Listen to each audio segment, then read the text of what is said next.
What's up, guys? We are back. New York Muscle Radio.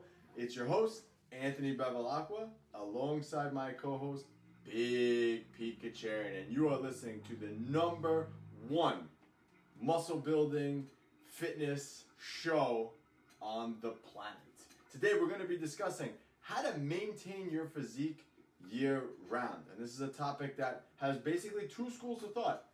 People who go the opposite and say you can't stay lean year-round and you have to bulk really hard and change the way your body looks. And then you have the other camp that says you just got to stay lean year-round. So I'm excited to kind of break this down and talk about it with you today, my friend. So how we doing, Big Pete? What's going on? Good, man. It's an interesting topic because we were talking just shortly before we started recording, and I was mentioning, there really is levels to the approach that you take.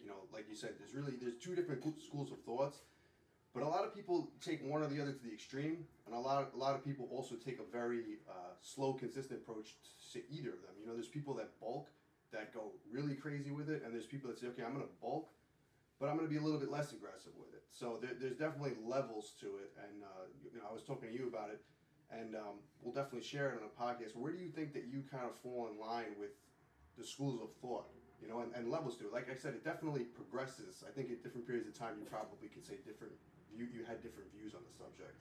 So we had to record this intro like twice already because the dogs and everything kept getting messed up. And when you asked me this question the first time, I was like, ooh, that's a really tough one. I don't know how I'm going to answer it. And then I was hoping that you would forget the question. But you remember the question. I want the answer. Yeah. So, yeah, exactly. So, I don't know where I kind of fall on that. I definitely know that you can't maintain lean physique year-round. I think there's definitely a balance. Throughout the years, I definitely have changed, like you said. Like, I went through those periods of like, okay, I'm excited to bulk now. And I'm excited to like just put on as much muscle as possible and just put on as much weight and really try to push my body in that direction. And then I've been through periods of time where I'm like, there's no reason to do that. So there's definitely a fine line between the two. I mean, you definitely can't get too out of shape and you definitely can't stay too lean. There's definitely that balance that you need to kind of find for yourself. And we'll break it down and talk about it a little more. But yeah, that's a tough question to kind of answer because I think that has changed a lot over time. Yeah, and I think there's a sweet spot for everybody. Yeah. Everybody's a little bit different. Some people could sit a little bit leaner, more comfortably. Other people have to carry a little bit more body fat. The extremes are not as big as most people think. Like some people say, oh yeah, I can walk around 5% body fat shredded year round. There's a couple people on the planet that just naturally have extremely low levels of body fat. But if we're talking about like 90% of the population, that's not a good approach for long term. Yeah. The same at the other end of the token, there's other guys that say, I feel great at 20% body fat or 25%. Some people might need to carry a little bit extra body fat, but again, very, very few and far between.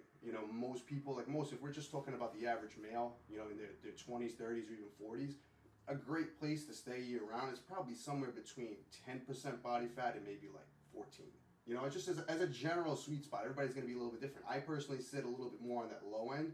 I feel the best probably sitting around somewhere between 9 and 11%, somewhere that's kind of my sweet spot. I'd say that's a great range for most people, but for some people, they might want to sit a little higher, some people a little bit lower. Yeah.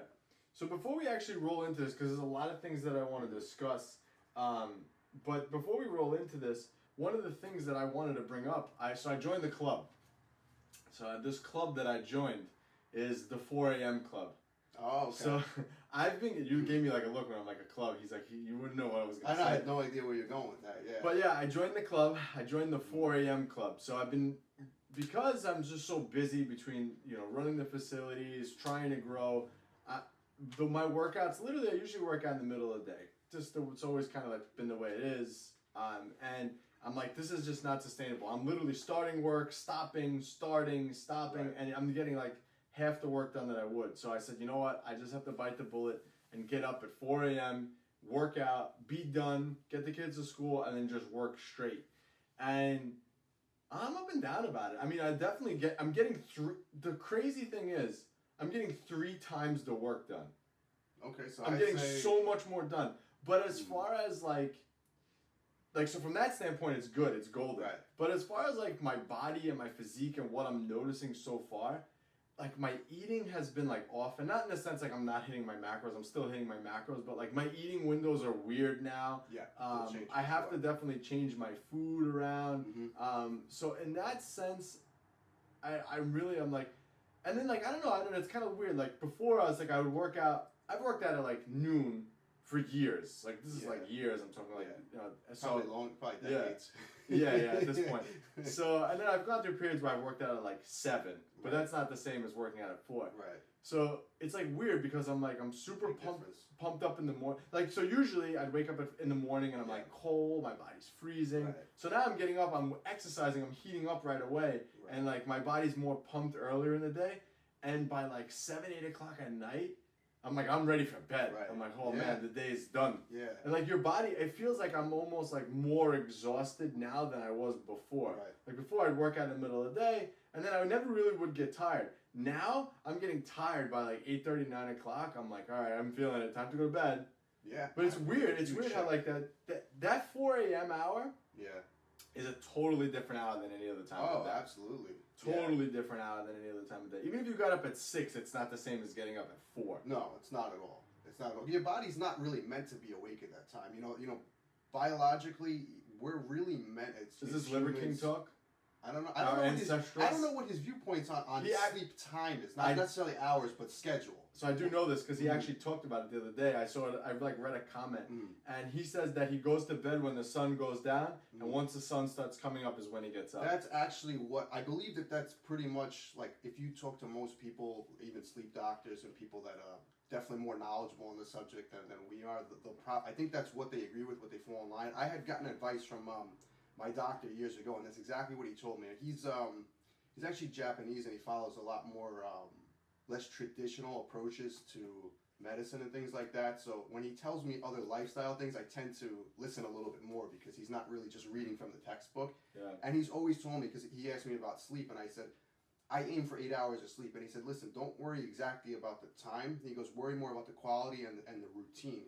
And he said the best way to do it is when that sun goes down, get to sleep, and then let the sun, he says sleep with your windows open, and when the sun comes up, let it naturally wake you up. And he said that's going to give you the best quality sleep. That's a good point. That's always kind of how I sleep. Yeah. That's always kind of how I sleep, like normally. Not now, obviously. Now I'm getting up in the dark, but... Yeah. Well, now it's summer, that's why I mentioned it's definitely still slightly off. It makes it a little more difficult because it's still dark outside. But as far like the reason why I'm bringing this up on the podcast is, and I'm not toting about it like people do when they go on Instagram and like, I'm up 4 a.m. crushing it before the sun. Yeah. And I'm definitely getting a lot more done, which is so weird because I've gained. So I work out for like an hour and a half, 2 hours, and depending on the day. So during that time when I'm working out, even if I worked out in the middle of the day, it's still the same amount of hours technically, but I'm gaining 3 times as much productivity from doing it. So from that standpoint, it's worth it. But the reason why I bring this up is because my nutrition has been thrown off. Yeah. So usually as soon as I get up, I have 2 scoops of protein. I'm not hungry in the morning at all. So I usually have 2 scoops of protein, and then I'm good. And then around 10 o'clock, I have like another meal with protein and carbs, and that's usually when like I kind of start my day. So now I've experimented all week with what to do. I tried splitting my protein shake up, getting up, having 1 scoop, and then having another scoop after. But then because the problem is as soon as I'm done, I'm showering and I'm getting the kids ready and I'm running out the door, so I don't have time to sit down and eat.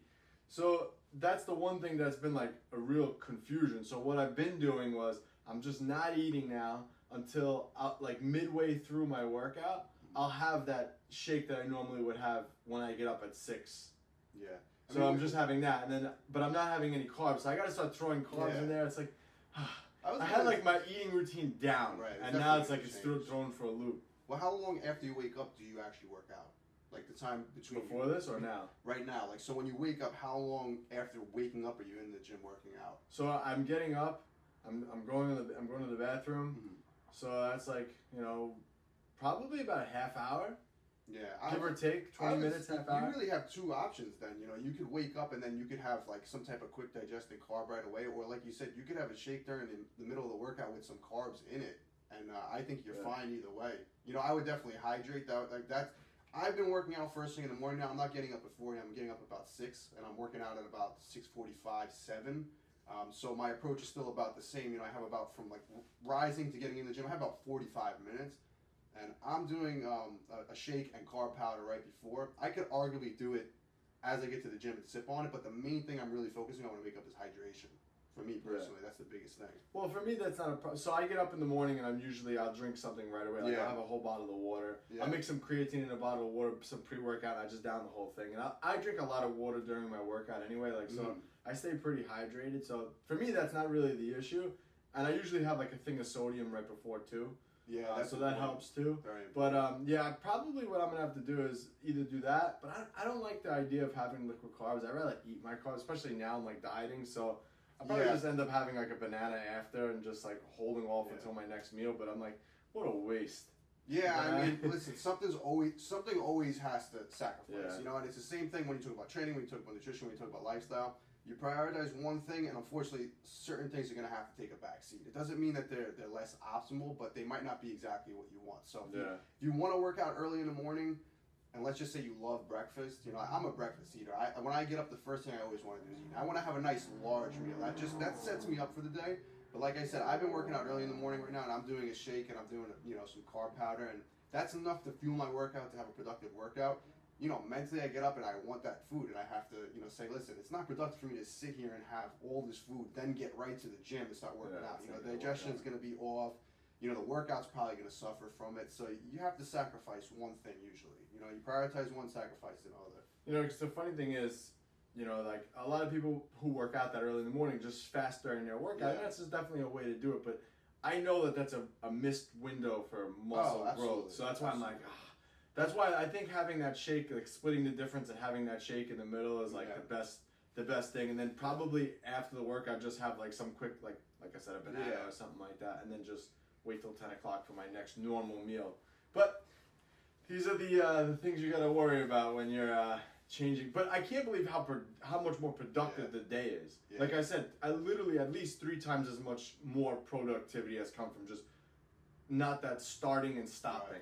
Right, and that's the thing. People don't understand that, and they think about certain things like, oh, I'm more productive because I got my workout, done during the day, and now, that set me up for a productive day. It's not really that. Yeah. It's all about, your focus and your attention. So, I mean, you're definitely better at sticking to, you're better at multitasking than I am. So if we had to do 2 things at once, plenty of times I've seen you get a really productive training session and then also work on something else at the same time.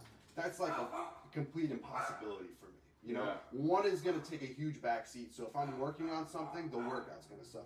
If I'm working out hard, whatever else I'm trying to do, it's going to suffer.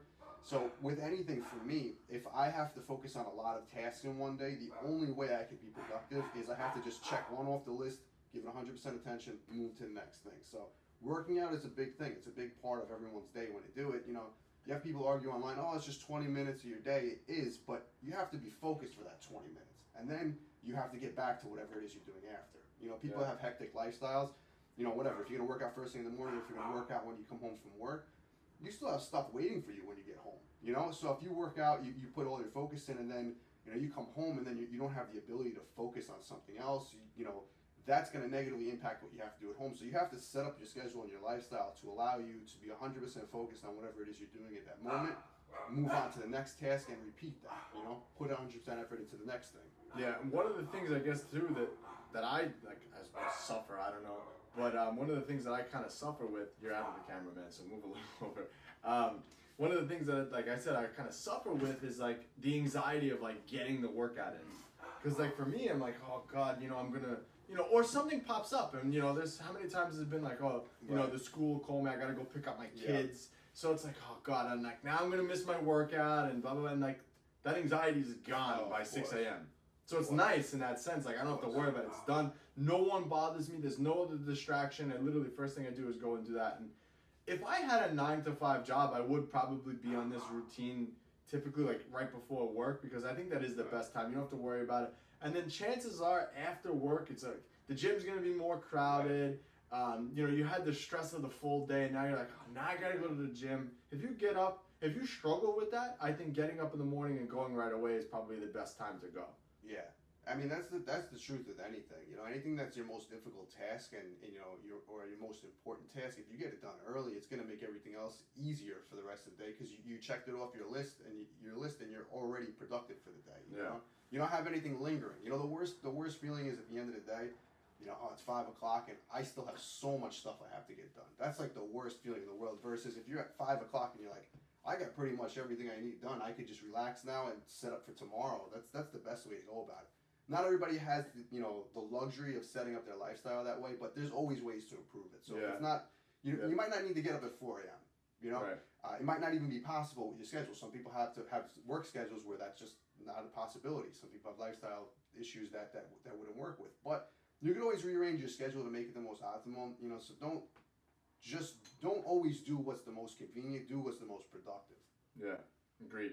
All right, let's get back. How to maintain your physique year-round. So the first things first, I want to define physique, right? So when we talk about how do you maintain your physique year-round, what physique are we talking about? Are we talking about being stage lean?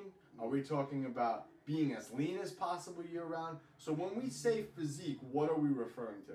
Right. So when we're referring to physique, generally whatever your goal or ideal physique is. So for everybody, that's going to be different. So, like you mentioned, there's some people that compete in bodybuilding that want to have a certain look that they want to maintain year-round.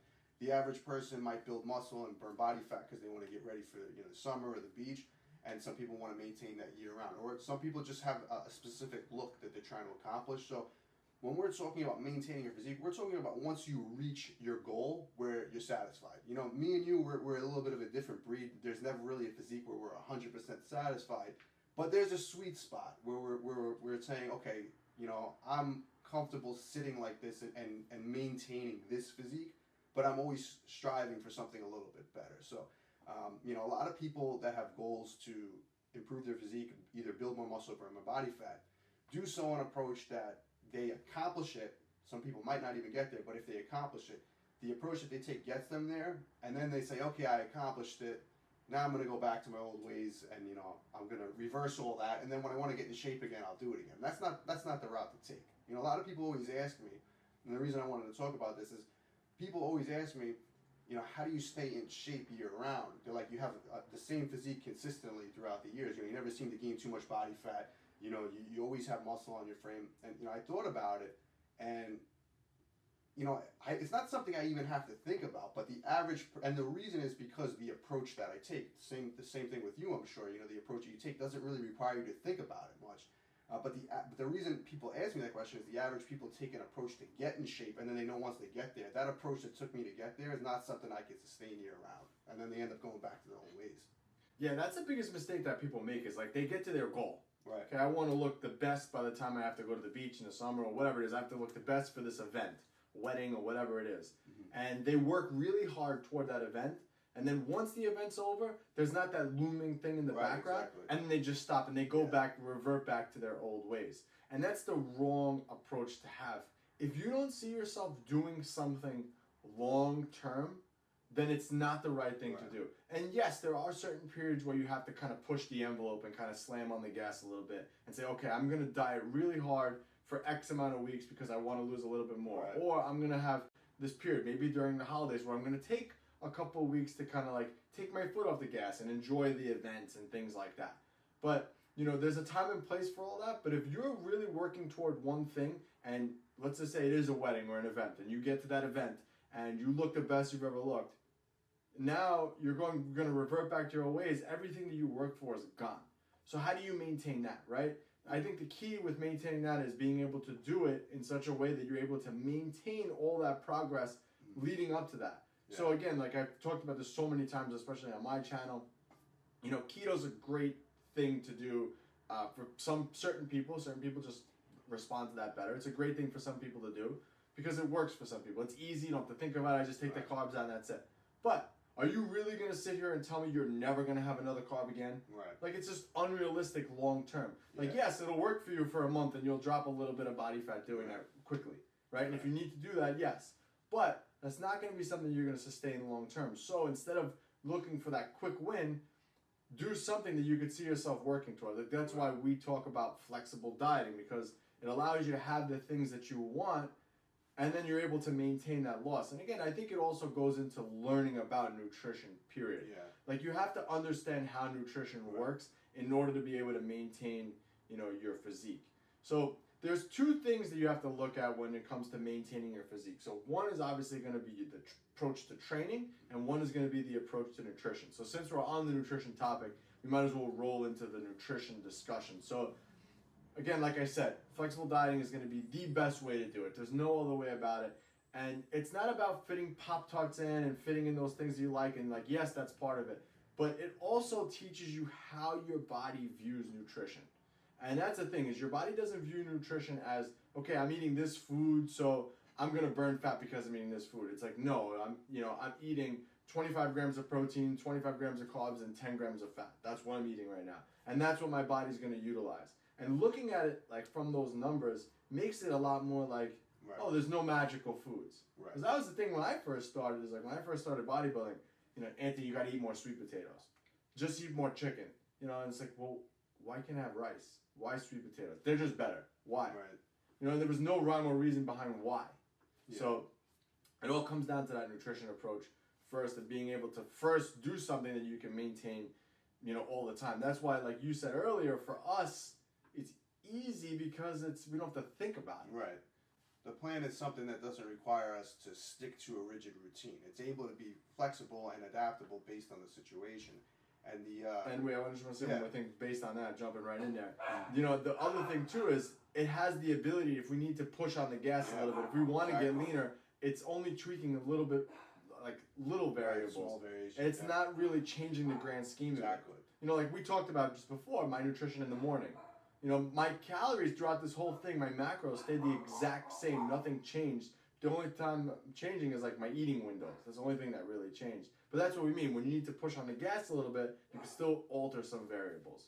Go ahead. Right. And the one thing that I never hear anybody speak about this, you really have, most of the people that I talk to are really interested in building muscle. A lot of them are also bodybuilders, or they have aspirations to be bodybuilders. So when you take that group of people and you speak to them about something like flexible dieting, it's a little bit different than speaking to the average person with flexible dieting, because the requirements are going to be a little bit different. They might need a bit more protein, they might have more calories to work with. So the end result is different food choices and different calorie intakes and things like that. So when you start talking to somebody who's looking to lose body fat, might not do a ton of weight training, maybe just a minimal amount to maintain muscle mass, their approach to flexible dieting is going to be very different than somebody else who's, like our approach to it is looking to build more muscle.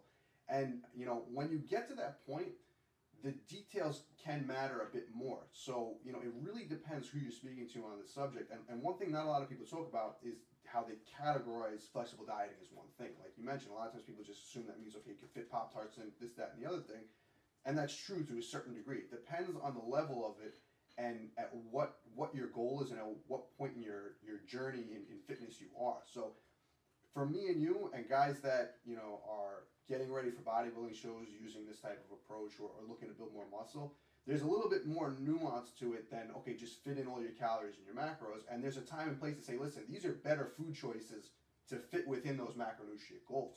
So again, that's why the approach works so well, is because, again, you could, like you said, push on the gas a little bit harder and say, listen, we're still going to take this flexible approach, but we're going to start incorporating these foods because they're a little bit more micronutrient dense. They're going to help you stay more satiated, when you're dieting, things like that. And there's better food choices to fit within the flexible dieting approach. So again, there's levels to it, and certain people, they really only need the basics. Other people, they need to get a little bit more advanced with it. Well, one of the things with bodybuilders too, like I don't really coach a lot of bodybuilders, but I have in the past.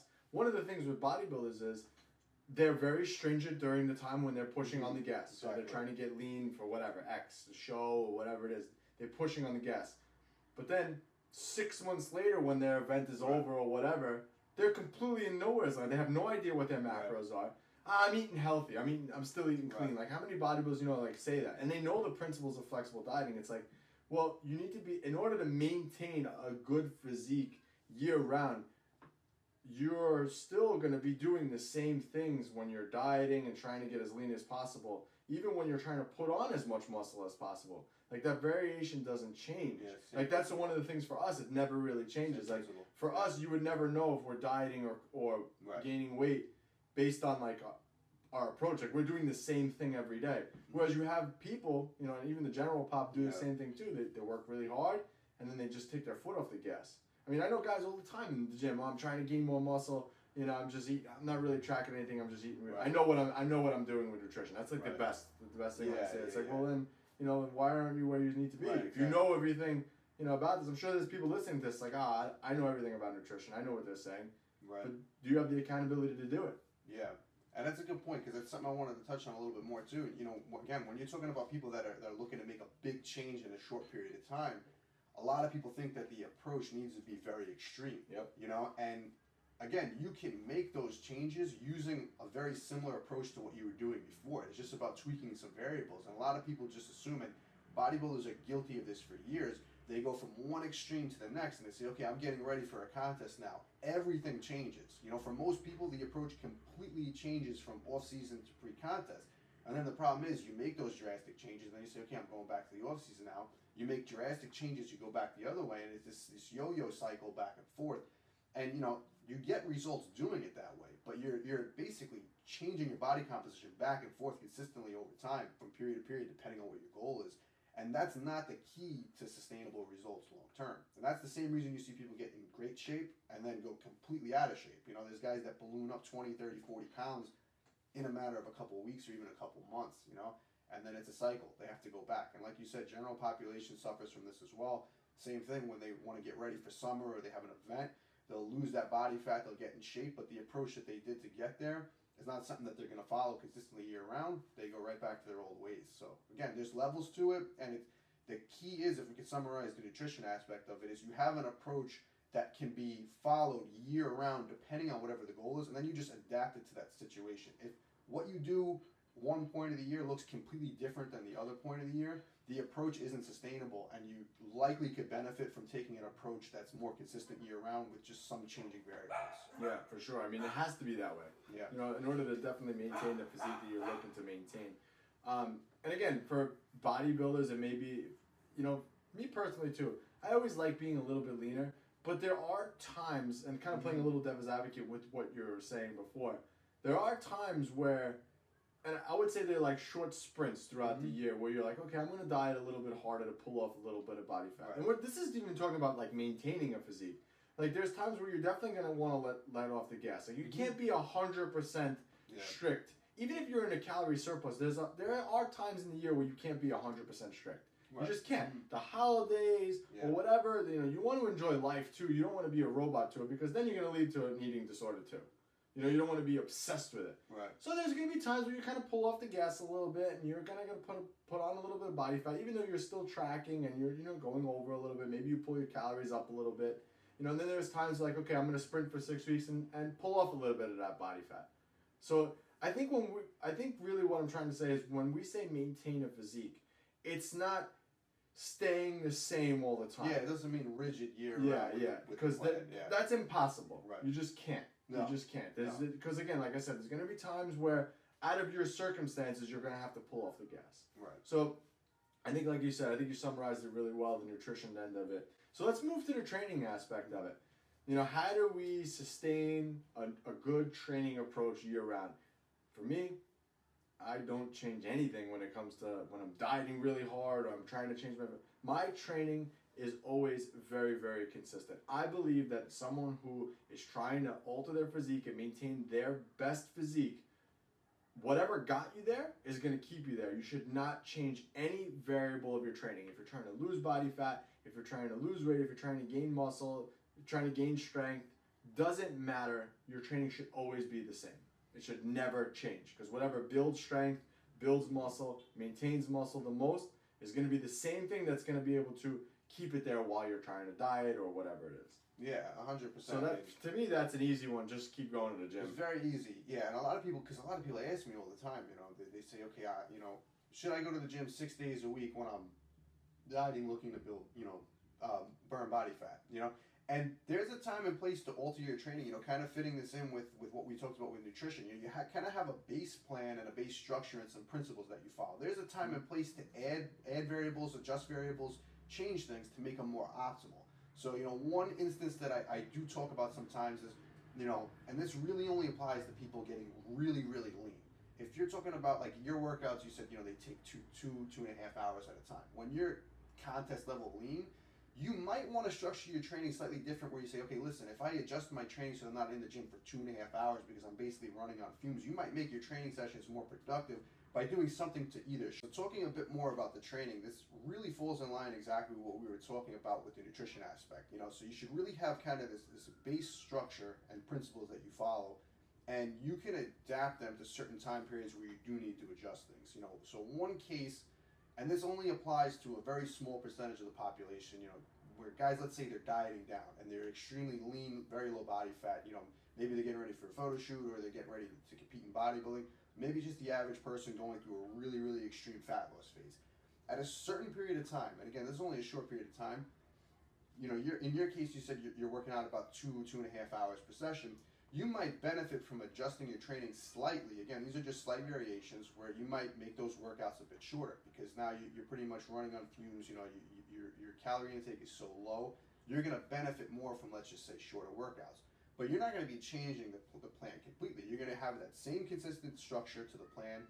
You're going to tweak little things. And again, this is how it can become a little bit more nuanced rather than just saying, okay, this is the best plan. This is the best way to train. I train this way year round. I don't adjust anything, So there's always ways to tweak little variables, but again, that base plan is going to look the same. And that's something with training that is more individual to everybody. So that approach that you're following, might be fine for you no matter what you're doing. For somebody else, they might benefit from a slight variation. But the point I'm really trying to hammer with this is, the approach should be consistent year round, and it should be something that you can sustain year round. If you say, listen, when I diet, I have to change my plan drastically. When I'm getting ready to build muscle, it has to look completely different.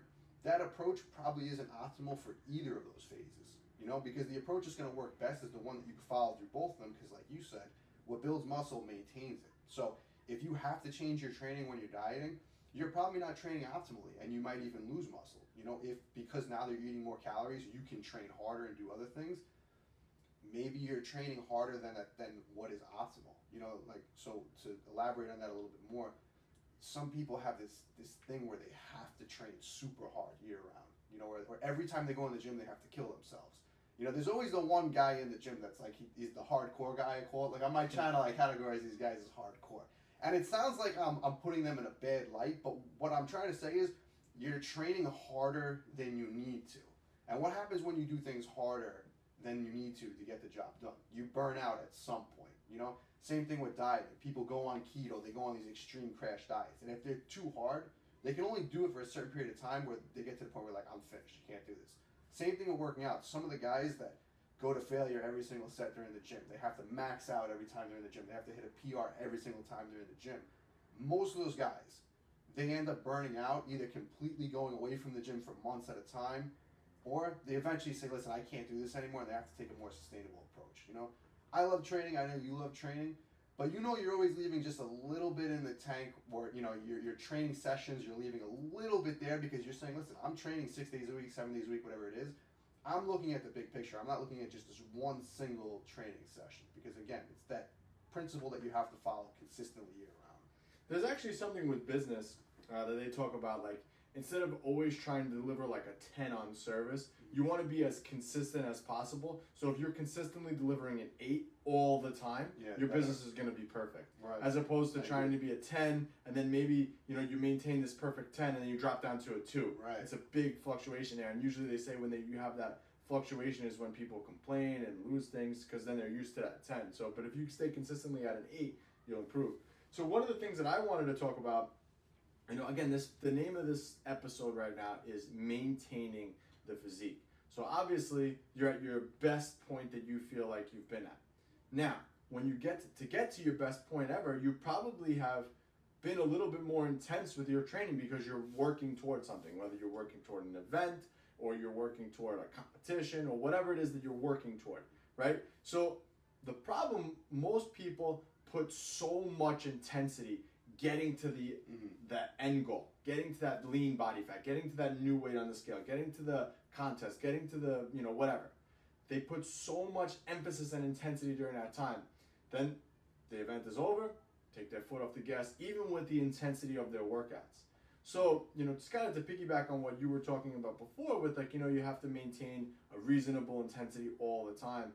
It's the same thing with your training. You can't, okay, yes, you're going to push a little bit on the gas. Same thing like with the diet, like I said. You're going to go through sprints where you're going to push a little bit harder during certain times and then a little less on others. And I know for guys trying to add muscle, when you're dieting, it's always a little more motivational because you can actually see what's changing. Whereas when you're just trying to put on mass, you don't really notice the changes week to week. So when you're dieting, you notice those changes pretty frequently. Okay, my pants are fitting better. I'm starting to see changes in the mirror. I'm seeing new veins that I haven't seen before. And it gets a little more motivated, so you train a little bit harder. Right. So when it comes to maintaining that physique that you've built, it's all about keeping that intensity level. I used the business analogy before, where if you want to you can't keep your business at a 10 all the time. It should be at an 8 consistently. Same thing with your training, and you said it too, always leaving that little bit in the tank of that intensity. So again, maybe maintaining that 7, 8 RPE, but doing that over the course of a year, as opposed to being at a 10 all the time, and then, all right, I got to take my, I can't do this, so now I'm at a 2. Right. So going through those sprints year round is okay too, where you kind of kick the intensity up, and then you kind of pull the intensity down. And you always should, I think we talked about this probably years ago at this point, but you should always kind of have a block within your full year of training where you just go light. Right, yeah. And just take a month where you're kind of like deloading for a month and kind of resting and letting everything heal. But again, it's for a purpose. It's not for no reason. But this also plays part in maintaining the physique, that your best physique. Yeah, and it's so funny because in fitness and when we're talking about your physique, your lifestyle, your health, all these things, people don't apply things that they apply to every other area of their life, but there really are so many similarities, and if you just connect the dots, you'll realize that you should be applying these same things to your fitness goals. People work hard year round. Then they, most people, the average person, the average family, they plan to take one vacation a year, because that's their time to unwind. I worked hard all year, you know what, I need a break, because if I don't take this break, if I don't go on vacation, I'm going to drive myself crazy. People understand the need to break, Same thing, people work a certain amount of hours in a day, and then they dedicate family time for the rest of the day, or unwinding time, whatever your situation is. You understand, okay, I'm going to work Monday through Friday, I'm going to take the weekends off, I'm going to relax. If I work 7 days a week, you might be able to do it. Some people are different for a certain period of time, but you're going to reach that breaking point where you're like, I need a vacation. Same thing with the training. It doesn't mean you have to take time completely off, but you need to have periods of time where you're unwinding and you're giving your body rest, you're giving your mind rest. I always relate bodybuilding and fitness goals to, professional athletes. Professional athletes train hard. They train harder than anybody else, but they have off seasons. They have downtimes. If you took one of the best athletes and say, listen, we're going to train every single day for 3 years and we're not taking any time off, he's going to either get injured, he's going to burn out, or his performance is just going to continuously suffer. They understand. We're talking about people, their livelihood depends on this. This is how they make their living. They have contracts, they have things to uphold. They have to perform at their best, and they understand, okay, after the contest is done, after the season's done, I'm taking time off. Or, it might not be completely off. In some cases, time off completely is a good thing. In other cases, it's just downtime. Listen, we're not going to push it 100%. Sprinters train to sprint, but in training, they're not sprinting 100% every single day all the time. There's times where they have to build up, times where they have to take it easy. And professional athletes understand this, but people going to the gym think that they have to train harder than that. They think, okay, if I'm going to get in shape, I have to do, 6 days a week training, 7 days a week cardio, 2 workouts a day, 90% diet all the time. But again, you look at professional athletes, they're not even doing that. There's certain periods of time, yes, where they are, but year round, no. So perfect analogy for this, and it's a little story that I'm going to tell. So Michael Jordan, when he came back from baseball, see, he played basketball, won 3 championships, stopped playing basketball, went into baseball, so shifted his whole total like training and the way his body was built, went into baseball, stopped playing baseball, came back to basketball mid-season, so now he has a baseball body, he has to get back in shape for a basketball body, so takes the time off, doesn't take any time off, goes right back into basketball, trains, takes the Bulls from like a halfway like losing season almost to getting into like the playoffs, like the second round of the playoffs. They lose to the Orlando Magic in the playoffs, right? The first round. So his trainer, Tim Grover, who I'm sure most of you guys know who that is, says to him, because Michael usually takes, after the playoffs or whatever, the season's done, takes time off. So he says, Michael, when do we train? I'm going to take off. When do I see you next? He goes, I'll see you tomorrow. And he trained consistently from that end of that season, consistently into the next season, hard. And they actually won the championship that next year when he came back. And that was the year that they had the best season ever. But again, going back to what we talked about before, you have to have the times where you're sprinting hard and then taking your foot off the gas. So remember, he kind of had his foot off the gas because he was playing baseball and a totally different thing before that. So even though he came back to basketball, he wasn't at his 100% when he came back. So it took him time to get there. Then he used the whole off season to train really, really hard. Come back, had the best season ever with the Bulls, the best winning season. I think that was like the best Bulls team ever, and then to win the championship again. So it just, like we said, everybody does it. It boils down to sprints. And I'm sure after he won that championship, he took his time off that he normally would. But you don't hear those things. That's like, it's not people fun. Look at that and they think, okay, that means I have to train year-round all the time. And, even more, going into that a bit more, he had the ability to push through that time period where likely his body probably did need time off, but just he wasn't in a position to be able to take that time off. He said, listen, I have to get ready right now. He likely wouldn't have been in that position to be able to do that if he hadn't taken time off previously and consistently kept his body in shape by training hard, relaxing when he needed to relax, and then being in a position where he said, listen, I probably need a little bit of rest right now, but I could push it a little bit harder right now. If he didn't have a smart approach leading up to that, he would have been in a worse position and it probably wouldn't have happened. Right. So to summarize how to maintain your physique year-round, I'm going to summarize it in one word: sustainability. If you see yourself doing something, but you're not seeing yourself being able to maintain that for the long haul, it's not the thing that you should be doing. Because in order to get in good shape, it's going to take a little bit of work, yes, but it's going to take more work to maintain that physique long term. So to summarize everything, sustainability. It has to be sustainable to you, where you have your little tweaks where you're going to be sprinting really hard and taking your foot off the gas. Like, really pushing the envelope and then taking your foot off the gas. But still, all those main principles are still in check. So if you're looking to maintain the physique that you built, sustainability is the key. Yeah, 100%. And, just to top that off a little bit, because really there's not much I could add to that. When you look at the approach that you're following right now, you should always ask yourself, whether it's training or nutrition, can I do this 5 years from now, 10 years from now, 15 years from now? If it sounds crazy, to be able to do this 5, 10, 15 years from now, you probably should look for another approach right now. Even if it's working for you right now, there's a better approach out there that you could follow, that you could stick to forever. I'm sure, if you look at your training and nutrition right now, in 10 years, are you going to have to change anything? Is there anything where you'd say, okay, listen, I can't do that anymore? Well, things evolve. Things evolve. Yeah, there's definitely going to be tweaks to it. It might not look exactly the same.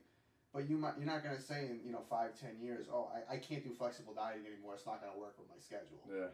You know what I mean? You can't say that. Somebody doing keto right now, they might say, listen, it works great. But when I have kids, I have a family, how realistic is it going to be to never eat a carb or something like that? And I'm not picking on keto. Some people have lifestyles where keto works better, But, again, training, same thing. This is something I looked at with my training over the years. And, there was time periods where I was going so hard and I was training and I'm like, if I do this 5, 10 years from now, my body's just going to fall apart because, I'm young, I'm doing things that, my body can handle. When I get older, things are going to have to change. And I would say now my training is set up in such a way where, age is not really going to be the factor. I'm not going to have to change because I get older. Yeah, I agree. All right, guys. Well, that was the episode. There was one thing I wanted to touch on. We didn't touch on it, and I forgot to talk about it. But I wanted to talk about main gaining. That's like a trend. I get asked about this all the time. Yeah, I hate this topic. Yeah, that's a trend on YouTube or whatever. Yeah. Main gaining. Yeah. Is that something that we're talking about here? No, because we didn't really go into that. Yeah. But we're not talking about main gaining in the internet term, main gaining. Because what we are talking about is being able to maintain your physique and make some progress over the years. But the term main gaining on the internet basically means, which it's a complete contradiction by definition, the word main gaining, because you're talking about maintaining your physique but also gaining muscle, which maintaining means you're maintaining, gaining means you're gaining. So it doesn't work that way. But my answer to that question is, if you're trying to do something and change your body, you're going to have to move it in that direction. You can't stay stagnant with one part of your body and change something else. It just doesn't work that way. No. The best is, these guys talk about it, okay, you have to add 200 calories to your day and then you'll be good. It's like, maybe for someone who's advanced, that definitely works. But for someone in the beginning, they need to go through a period of time where they're actually in a real, again, everyone's different. So you can't even say that. No. Like for some people, yes, that might work. For some people, no, it's not going to work. No. One of my trainers is a really skinny guy, a hard gainer, so to say, needs a lot of calories to push the envelope. If he keeps going 200 calories over his maintenance, he's never going to get there. It's wasting time. He's going to be crawling to his destination when he could have got there much quicker. Yeah. So for someone like that, that doesn't apply. But again, everyone's different. So I'll cap it off on that. Guys, getstrongnow.com. Oldschoolmassgain.com. Pete and Anthony, New York Muscle Radio, and we're out. Man gaining. I get asked that fucking question all the time.